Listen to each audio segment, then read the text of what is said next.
do outside of the digital space. You know, it's kind of funny when I talk to when I talk to cybersecurity guys, I always picture you like Tron, like actually plugging in and going into the computer, right? That's always how I like to picture you guys. Yep. So let's talk about you unplugging from the digital space. You've been in the Puget Sound now for a while. 20 plus years. Yeah, it's a hot minute. Yeah. What do you love about the Puget Sound? What are your favorite things to do here? Wow. What do I love about it? Well, behind you is a great scene, and I've been looking at it periodically, thinking to myself, it's the wilderness, the nature. Yeah. Right. Growing up in New York, it's a very different culture. It's a different jungle. Yeah. Right. It's a different jungle. It is the concrete jungle. Right. But when I was stationed in Alaska in that wilderness, to me it was bliss. Yeah. The quiet can be saturating. I don't know how, that's in the best way possible, that's the best way I can put it, is that the nothingness will fill you. Right? And so you tend to do a lot of self-reflection. You tend to do a lot of, say, self-diagnosis, maybe even. But you do try to look at the challenges ahead versus the challenges of today. And when you're busy, you get trapped in the challenges of today. What I like about the Puget Sound is that there are so many different ways and spaces that people can interact day to day and really try to live the most out of the day. But then also, within an hour's drive or a train ride or a bus ride, you can remove yourself from that hustle and bustle and just find the quiet spaces. And there are hundreds of lakes in the area. There are hundreds of hiking trails, hundreds of bike paths. Some are more accessible than others. I will say that, we do have ways that we can do it better, right? Like, it's not all perfect. But this area does have the opportunity and potential to support so many other people in healthy ways. Here's the other thing I like about the area. It is smart. I'm telling you, this area is smart. It is well read. It is well studied, and it is engaging. And to be able to have, very, I would say, thought-provoking and challenging conversations with people of various backgrounds and ideologies is refreshing. Again, it reminds me of New York, right? Like, again, to be exposed to those many styles. It's that melting pot mentality. Yeah. And, if you've not been in the area, there are more people from outside the area living in the area that have grown up in the area. Yeah. So it has that melting pot feel. And, there's a term around here called a Seattle freeze, where it's like, and I heard a great joke yesterday, which was, maybe we should call the hockey team that's supposed to be coming here the Seattle Freeze, right? And the slogan, that's a great idea. Yeah, right. And the slogan would be, we should catch up sometime. You know what I mean? Like, it was a fantastic joke, and I apologize to the person who I stole that from, but I got to give full credit to him. But there's that perception that the Seattle area is hard to make friends in, that it's hard to build a community in, and that's true. Like, I'm not going to say that that's not the fact. I felt like I've lived through it. But when I saw that as the problem, then I just decided, okay, well then I'm just not going to do it. I'm not going to do it that way, right? And I think that's the crazy opportunity that lies in front of Seattle, right? Is to accept and embrace that melting pot mentality, and drop those imaginary lines. That's all they are. You see what I mean? That's like, it's all in our head. Yeah. It's all in our head of, oh, you're an outsider. No, I can't talk to you. What does that mean? Like, I grew up on Earth, just like you, right? Like, right? Like, right. It's an imaginary line that we put in front of ourselves. So I think, and I see Seattle in many ways as I've seen New York back then, and it's struggling to identify itself again, right? Whereas before it was, the getaway or the escape, from the rest of the states before you get to Alaska even. Yeah. Right. Then it moved into this, you know, the vibe was very grunge and emo and very natural and you know, really plugged into the nature. Yeah. Right? Like that's metastasized as well.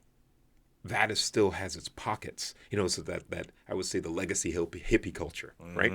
But I think that's starting to metastasize because I think that generation encouraged education, right? And so the people here are well read, are the people here are informed about not just things going on locally, but things going on broadly. And that's why you see a lot of tech companies borrowing that intelligence capital, right? Like the people who are here have made a significant investment in raising the standard of living and education that's available. And there are many, many pockets that have not received that benefit of increased education opportunity, right? But again, another problem to solve. That's maybe it's me. Maybe I'm an optimist and a hopeful person. Right. But I don't see problems as problems that should remain there forever. It's just something that hasn't been solved yet. So let's figure out what's most important to solve. Health and safety. Yeah, let's do that first. Right. Right. Prioritize. Again, it's prioritize. And then when it talks, but then how do we do that well? Well, we have to be informed. We have to know or try to understand and empathize and sympathize with those that are not like us so that when the solution is presented, it helps everyone, right? And not just some. That's hard to do because you don't know everything, right? Remember, cybersecurity, we didn't have all the signals detected, so there's the unknown stuff that we have to try to understand a little bit better. Well, that's the homework too, right? Like as people, we have to do more of that. So he was talking about, you know, some of the stuff I do outside of work. I wouldn't say I do them. I will say I try.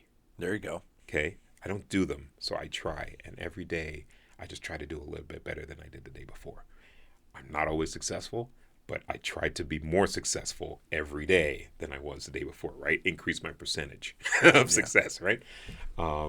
So I try to do a good job as, I would say, I don't know how to even call it, just a director of operations for a nonprofit.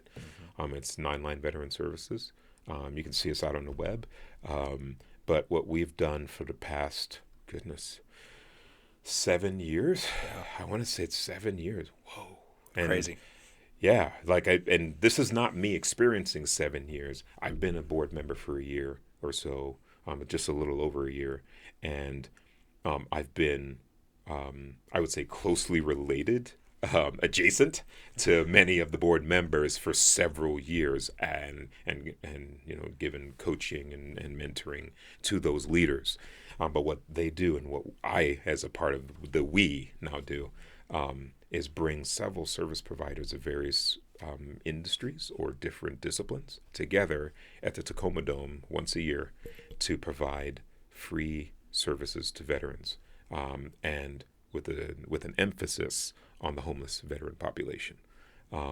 So like it's a project, it's a passion project, just like this is for you. Like for me, it's just getting out there. Like you're spreading the word and the message, and for me, it's to get down there, get my hands dirty again. Yeah, you know, getting that whole pride back. That's right. You know, just seeing a brother or sister that's down on their luck. Yeah. Man, I'm just putting it together, that may not have the facility to help themselves. Yeah.